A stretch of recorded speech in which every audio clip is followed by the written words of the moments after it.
அன்புள்ளம் கொண்ட விஆஸ்ட்ரோ டிவி நேயர்களே வணக்கம். நான் உங்கள் அறிமுக ஜோதிடர் வெங்கடேஸ்வரன். இப்ப நம்ம எதை பத்தி பார்க்க போறோம்னா மாசி மாத பலன்களை பத்தி பார்க்க போறோம். சூரிய பகவானானவர் கும்ப ராசியில சஞ்சரிக்க காலகட்டத்தை எந்த மாதிரியான மாற்றங்கள் இருக்கும் அப்படிங்கிறத பத்தி பேசுறதுதான் இந்த மாசி மாத பலன்கள். சரிங்களா? பலன்களை பத்தி பார்க்கறதுக்கு முன்னாடி எந்தெந்த கிரகங்கள் எங்கெங்க இருக்கு, எப்பப்ப பயிற்சி ஆகுது அப்படிங்கிறத பார்ப்போம்.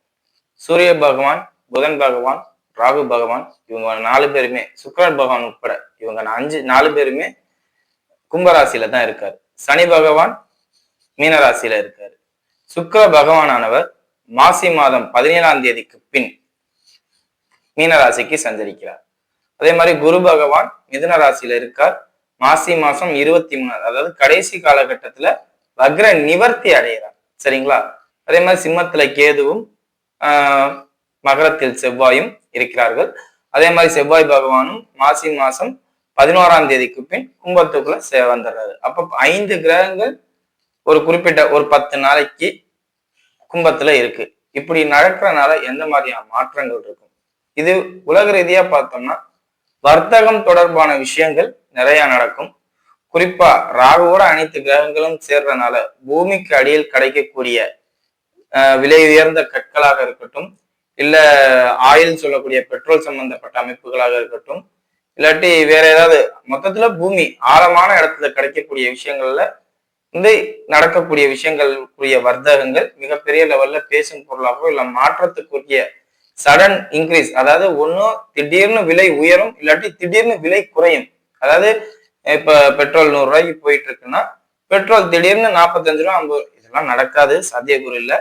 அதே மாதிரி பெட்ரோல் திடீர்னு 150 ரூபா போகுமானா அதுக்கும் சாத்தியக்கூறு இல்லை. வேணா திடீர் ரைஸ் டவுன் இருக்காது.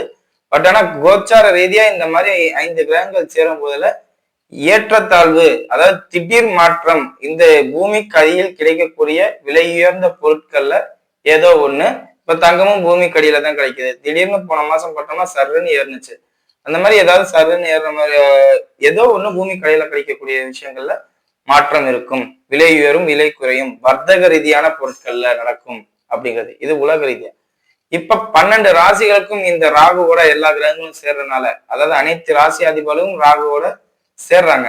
அப்ப எந்த மாதிரியான மாற்றங்கள் நடக்கும் அப்படிங்கிறத வாங்க பார்ப்போம். தனுசு ராசி அன்பர்களே, ராசிக்கு 7ஆம் இடத்துல ராசியாதிபதி வக்ரமா இருக்கார். அதுவும் மாசி 23 வரையும் அப்படிங்கிறத முதல்ல ஞாபகம் வச்சுக்கணும். அதுக்கப்புறம் தான் பலன்கள்.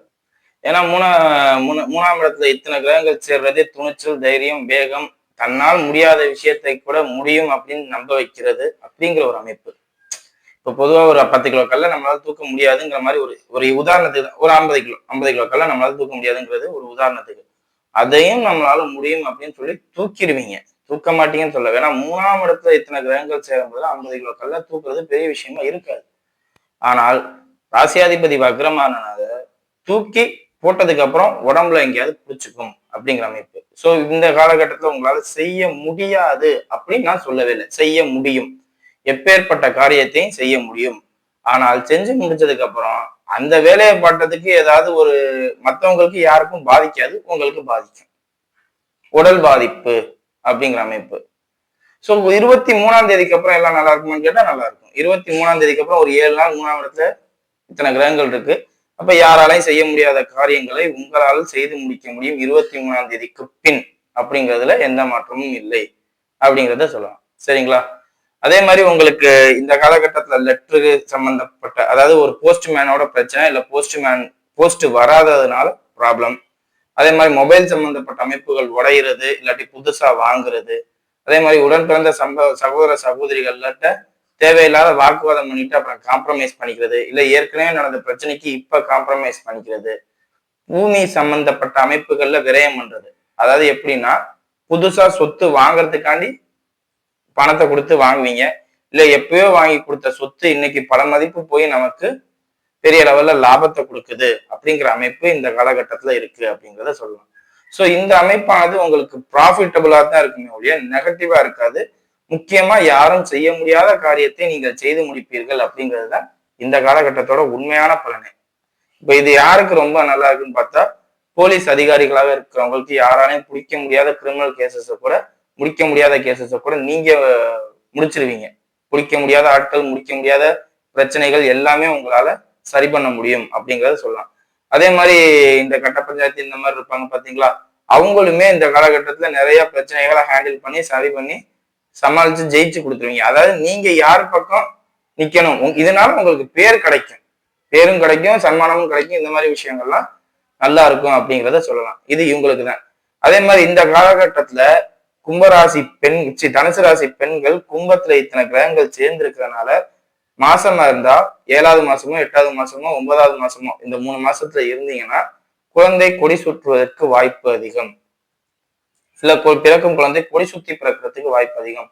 ஏன்னா 3ஆம் இடத்துல இத்தனை கிரகங்கள் சேரும் போது ராகுவோட இருக்கும் போதுல இந்த மாதிரி அமைப்பும் இது பாதிப்பா கொடுக்கும். ஏன்னா 5ஆம் அதிபதி செவ்வாய் ராகுவோட இருக்காரா, அப்ப ராகுங்கிறது தான் அந்த கொடி சுத்தலே. அந்த ராகு அந்த வேலையை பார்த்துருவாரு அப்படிங்கிறத சொல்லலாம். சோ மாசமா இருக்கிறவங்க ரொம்ப ரொம்ப கவனத்துடனும் எச்சரிக்கையுடனும் இருங்க அப்படிங்கிறதையும் சொல்றேன். சரிங்களா? மற்றபடி எந்த பாதிப்பும் இல்ல. கணவன் மனைவிக்கிடையே தேவையில்லாத வாக்குவாதம் வரும். 2 பேருக்குமே, உங்களுக்கும் சரி உங்க மனைவிக்கும் சரி, 2 பேருக்குமே தேவையில்லாத மருத்துவ செலவு நடக்கும். இல்லாட்டி எதையாவது நினைச்சு வேதனைப்படுற மாதிரி உள்ள சூழ்நிலைகள் நடக்கும். சோ இதை மட்டும் பாத்துக்கோங்க. இது கணவன் மனைவிக்கு மட்டும்தான். தாய் தந்தையரை பத்தி எல்லாம் இங்க பேச்சே இல்லை. காரணம் என்ன, 9ஆம் அதிபதினு சொல்லக்கூடிய சூரியன் ராகுவோடையும் கேதுவோடையும் இணைஞ்சு இருக்கிறனால அது ஒரு சிக்கல்ல தான் இருக்கு. தந்தைக்கும் உடல்நல பாதிப்பு, தாய் தந்தையர் இருவருக்குமே உடல்நல பாதிப்பு இருக்கும் தனுசு ராசினருக்கு அப்படின்றது சொல்லலாம். சரிங்களா? மற்றபடி ஒரு குறையும் இல்லை. தொழில் நல்லா இருக்கும். தொழில்ல வர மாதிரியே இருக்கும், ஆனா வராது, இல்ல வராத மாதிரியே இருக்கும், வரும் அப்படிங்கிற ஒரு கன்ஃபியூஷன் ஸ்டேட்லயே இருக்குமே ஒழிய வராதுன்னு சொல்ல முடியாது. எல்லாம் அது ப்ராப்ளம் இல்லை அப்படின்னே சொல்லிடலாம். சரிங்களா? இப்போ வாங்க நட்சத்திர ரீதியான பலன்களை பார்ப்போம். மூல நட்சத்திரக்காரர்கள். மூல நட்சத்திரக்காரர்களை பொறுத்தவரை நட்சத்திராதிபதி சிம்மத்துல இருக்காருங்கிறது ஒரு பிளஸ் உங்களுக்கு. அந்த சிம்மாதிபதினு சொல்லக்கூடிய சூரியன் ராகுவோட இணைகிறார். ராசியாதிபதியும் வக்ரம் ஆயிட்டார். சோ வக்ரத்துக்கு வக்ரம் சரியா போயிடுச்சுன்னே சொல்லலாம் இந்த காலகட்டம். இது உண்மையிலே வக்ரத்துக்கு வக்ரம் சரியா போயிடுச்சு. அதாவது ரோடு கரடு முரடா இருக்குன்னா அதுக்கு நம்ம செப்பலை போட்டு போயிடுறோம் அப்படிங்கிற மாதிரி உள்ள அமைப்பு இது. அதனால பிரச்சனை இல்லை. எந்த மாதிரியான சூழ்நிலையும் சமாளிச்சு நீங்க எந்திரிச்சிருவீங்க, தாராளமா இருப்பீங்க அப்படிங்கிறதையும் சொல்லலாம். அதே மாதிரி இந்த காலகட்டத்துல திருமண அமைப்பு அதி அற்புதமா நடக்கும். வேகமா ஸ்டெப் எடுப்பாங்க, திடீர்னு பேசுவாங்க, திடீர்னு முடிப்பாங்க. எப்ப ஆரம்பிச்சிச்சு எப்ப முடிஞ்சிச்சுன்னே தெரியாத அளவுக்கு வேகமா இருக்கும் மூல நட்சத்திரக்காரர்களுக்கு. சோ மூல நட்சத்திரக்காரர்களை பொறுத்தவரை எந்த பாதிப்பும் இல்லை. திருமண வாழ்க்கையில குடும்பத்துல எல்லாருமே சிரிச்சு பேசுற அளவுக்கு சந்தோஷம் இருக்கும். வருமானம் மட்டும் குறையும். தயவு செஞ்சு யாரையும் நம்பி ஜாமீன் போட்டுறாதீங்க, பணம் கொடுத்துறாதீங்க. ஜாமீன் போடுறதும் பணம் கொடுக்கறதும் இந்த காலகட்டத்துல உங்களுக்கு ஆகாது. ஏன்னா 23 மாசம் 23 முடியறதுக்குள்ள பெரும்பணம் சம்பந்தப்பட்ட விஷயத்த நீங்க மாட்டணும். மாட்டணும்னா ஒண்ணு நீங்க யாருக்காவது ஜாமீன் போட்டு மாட்டிக்கணும், இல்லையா உங்ககிட்ட இருக்கிற பணத்தை யார்ட்டையாவது கொடுக்கணுங்கிற அமைப்பு இருக்கு. சோ இதை மட்டும் கொஞ்சம் பார்த்து நிதானமா இருந்தீங்கன்னாவே போதுமானது. மாணவர்களா இருக்கும் பட்சத்தில் படிப்புல கொஞ்சம் கவனம் செலுத்துறது ரொம்ப ரொம்ப முக்கியம். ஏன்னா 4ஆம் அதிபதிங்கிறவரு குரு வக்ரம் பெற்றிருந்தாலும் 4ஆம் இடத்துல சனி இருக்கார். படிப்பு கொஞ்சம் கஷ்டமா தான் இருக்கும். சோ அதை கொஞ்சம் கவனம் பண்ணி கொண்டு வாங்க. சிக்கலா இருந்தாலும் கொஞ்சம் சரி பண்ணிக்கலாம். சரிங்களா? மற்றபடி எந்த குறையும் இல்லை. கால்நடைகள் சம்பந்தப்பட்ட அமைப்புகளையும் இருக்கிறவங்க கொஞ்சம் கவனமா கால்நடைகளை பார்த்துக்கோங்க அப்படிங்கிறத சொல்லலாம். சரிங்களா? மேற்படிப்புன்னு சொல்லக்கூடிய டிகிரி சம்பந்தப்பட்ட படிப்பு படிக்கிறவங்க இந்த காலகட்டத்துல கொஞ்சம் ரொம்ப ஸ்ட்ரகிள் பண்ணி தான் டிகிரியை முடிப்பீங்க. காரணம் என்னன்னா புதன் வக்ரமானதுனால படிப்புங்கிற விஷயம் உங்களுக்கு ரொம்ப பாதிக்கும். அதனால நீங்க கொஞ்சம் அதெல்லாம் கொஞ்சம் சரி பண்ணிக்கோங்க. சரிங்களா? அடுத்தது பூராட நட்சத்திரக்காரர்கள். பூராட நட்சத்திரக்காரர்களை பொறுத்தவரை லௌகீக வாழ்க்கை அருமையா இருக்கும். கணவன் மனைவி ஒற்றுமை நல்லா இருக்கும். அதே மாதிரி இல்ல காதல் சம்பந்தப்பட்ட அமைப்புல இளம் வயதினர்கள் காதல் வயப்படுவார்கள் இந்த காலகட்டத்துல அப்படிங்கிறது 100% சொல்லலாம். காரணம் என்னன்னா அந்த ஐந்தாம் அதிபதினு சொல்லக்கூடிய செவ்வாய் ராகுவோட இணைகிறனால இது சம்பந்தப்பட்ட, அதாவது இன்பத்துல ஊறி போயிடும். ராகு தான் இன்பம், சுக்கிரன் தான் இன்பம். ராகுவும் சுக்கிரனும் சேர்ந்து செவ்வாயோட இருக்கிறனால இந்த லௌகீக வாழ்க்கையில 5ஆம் இடத்தோட தொடர்பு கொள்ற ஐந்தாம் அதிபதியோட தொடர்பு கொள்றதுனால இந்த லௌகீக வாழ்க்கையில பெரிய லெவல்ல கொண்டு வரும்.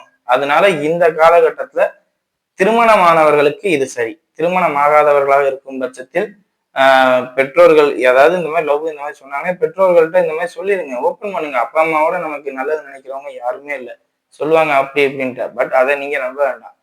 அப்பா அம்மாட்ட எதா இருந்தாலும் ஓப்பனா பேசுங்க அப்படிங்கிறத சொல்றேன். தனுசு ராசி பூராட நட்சத்திர பெற்றோர்கள் இந்த வீடியோ பார்த்தீங்கன்னா உங்க குழந்தைகளை ஒரு பார்வை பார்த்துக்கிறது ரொம்ப ரொம்ப நல்லது அப்படிங்கிறதையும் சொல்லுங்க. சரிங்களா? மற்றபடி எந்த குறையும் இல்லை. படிப்பு நல்லா இருக்கும். அதே மாதிரி விளையாட்டு சம்பந்தப்பட்ட துறையில நீங்க பேர் எடுக்கிற மாதிரி உள்ள சூழ்நிலைகளும் வரும். தொழிலும் அற்புதமாக இருக்கும். அதாவது தொழில்ல லாபம் வரும். லாபத்தையும் தொழிலே போட்டு அதை ரொட்டேஷன்லயே வச்சுக்கிட்டு பெரிய லெவல்ல கொண்டு வரணும், நம்ம நிறைய ஒரு பேர் எடுக்கணும், மதிப்பா இருக்கணும் அப்படிங்கிற ஒரு தன்மை குறைங்க. ஏன்னா ராகுவோட உங்க நட்சத்திராதிபதி சேர்றதுனால அந்த பேரும் புகழும் நம்மளும் ஒரு ஆளாகணும் அப்படிங்கிற ஒரு தன்மை இந்த காலகட்டத்துல ரொம்ப ரொம்ப உங்களுக்கு அதிகமா இருக்கும். எந்த துறையில இருந்தாலும் உங்களோட நேம் பதிக்கப்படணும் அப்படிங்கிறதுக்காண்டி கடின உழைப்பீங்க இந்த நேரத்துல. அதே மாதிரி கவர்மெண்ட் ஆபீசராக இருக்கும் பட்சத்தில் இந்த காலகட்டத்துல ப்ரொமோஷன் சம்பந்தப்பட்ட அமைப்பு, ஊதிய உயர்வு சம்பந்தப்பட்ட அமைப்புலாம் எதிர்பார்க்காதீங்க. ஏன்னா சூரியன் ராகுவோட சேர்றார், சுக்கிரனும் ராகுவோட சேர்றார், குரு வக்ரமாக இருக்கிறார். மாசி 23க்கு பின் எதா இருந்தாலும் பேசிக்கலாம் அதை பத்தி. அது வரையும் கொஞ்சம் அமைதியா இருக்கிறது நல்லது. சரிங்களா? அடுத்தது உத்திராட நட்சத்திரக்காரர்கள். உத்திராட நட்சத்திரக்காரர்களை பொறுத்தவரையும் நட்சத்திராதிபதி ராகுவோட இணைகிறார். அந்த சூரியன் ராகு இணைகிறத வக்ர குரு பார்க்கிறார். சோ தலையில எந்த பாதிப்பும் இல்லாம பாத்துக்கோங்க. தலையில எந்த அடியும் படாம இந்த மாதிரி விஷயங்கள் கொஞ்சம் கவனமா இருக்கணும். அதே மாதிரி தேவையில்லாத நிறைய பிரச்சனைகள் வரும். வண்டி வாகனத்துல குறிப்பா ரொம்ப பிரச்சனைகள் வரும். ரொம்ப ரொம்ப எச்சரிக்கையா இருங்க. தாயாரோடலாம் வாக்குவாதம் பண்ணிக்காதீங்க, தந்தையாருடனே வாக்குவாதம் பண்ணிக்காதீங்க. ஏன்னா 4ஆம் இடத்துல இருக்க சனியும் 9ஆம் இடத்துல இருக்க கேதுவும் தாய் தந்தையரோட வாக்குவாதத்தை உருவாக்கும் உத்திராட நட்சத்திரக்காரர்களுக்கு அப்படிங்கிறதுல எந்த மாற்றமும் இல்லை. அதே மாதிரி 7லையுமே வக்ரகுரு இருக்கிறதுனால இந்த நேரத்துல நீங்க ரொம்ப சந்தேகப்படுவீங்க. திருமணமானவர்களா இருக்கும் பட்சத்தில் கணவன் மனைவி இருக்கிற தேவையில்லாத சந்தேகங்கள் வளர்ந்து கருத்து வேறுபாடுகள் நடக்கும். அதையும் பார்த்துக்கோங்க. அதே மாதிரி உத்திராட நட்சத்திரக்காரர்களுக்கு இந்த காலகட்டத்துல எதிர்பாலனம் சம்பந்தப்பட்ட அமைப்புகள்ல எண்ணற்ற ஆசைகளும் வரும், அதுக்கான சூழ்நிலைகளும் அமையும். கொஞ்சம் கவனமா இருந்தீங்கன்னா போதுமானது. இல்லாட்டி கேரக்டர் உங்களுக்கு ஸ்பாயில் ஆயிரும். கேரக்டர் ஸ்பாயில் ஆயிடுச்சுனாவே எல்லாமே ஸ்பாயில் ஆயிரும் அப்படிங்கிறது தான் உண்மை. மிகுந்த கவனம் தேவை. பூமி சம்பந்தப்பட்ட அமைப்புகள்லையும் கவனம் தேவை. ஏன்னா உங்க நட்சத்திரத்துக்கு யார் எதிரியோ அவர் தான் 4ஆம் இடத்துல உட்கார்ந்துருக்கார் சனி பகவான். அப்படிங்கும் போதுல அந்த பூமி சம்பந்தப்பட்ட அமைப்புகள் எல்லாம் கொஞ்சம் எச்சரிக்கையுடனும் கவனத்துடனும் இருக்கணும். நீண்ட நாட்களாக இருந்த வழக்கு சம்பந்தப்பட்ட அமைப்புகள்லாம் இப்ப தீர்வுக்கு வரும். மாசி 23க்கு பின் தீர்வுக்கு வரும். ஏன்னா குரு வக்ர நிவர்த்தி அடைஞ்சோன்னா அந்த வழக்கு சம்பந்தப்பட்ட அமைப்புகள் தான் பிரச்சனை வெளியில வந்து நான் கிளியர் ஆயிட்டேன், எனக்கு எந்த ப்ராப்ளமும் இல்லை அப்படிங்கிற விஷயங்கள்லாம் வரும். மாசி 23 முடிகிற வரை நீங்க தயவு செஞ்சு யாருக்காண்டியும் போய் நிக்க வேண்டாம். அப்படி நின்னீங்கன்னா நீங்களே அந்த 23ஆம் தேதி வர்ற வரையும் தேவையில்லாத பல பிரச்சனைகளை பார்த்துக்கிட்டும் பல சங்கடங்கள்ல இருந்துகிட்டும் இருக்கிற மாதிரி சூழ்நிலைகள் வந்துடும். ஸோ எதிலும் முன் எச்சரிக்கை தேவை அப்படிங்கிறது முத்திராட நட்சத்திரக்காரங்களுக்கு சொல்லக்கூடியது. சரிங்களா? மற்றபடி எந்த பாதிப்பும் இல்லை. வீடியோ இப்போதான் ஃபர்ஸ்ட் டைம் பார்க்குறதா இருந்தால் லைக்ஸ் பண்ணுங்க, ஷேர் பண்ணுங்க, கமெண்ட் பண்ணுங்க. சேனலை மறக்காம சப்ஸ்கிரைப் பண்ணுங்க. ஏதாவது ஜோதிட ஆலோசனைக்கு கீழே உள்ள நம்பருக்கு கால் பண்ணுங்க.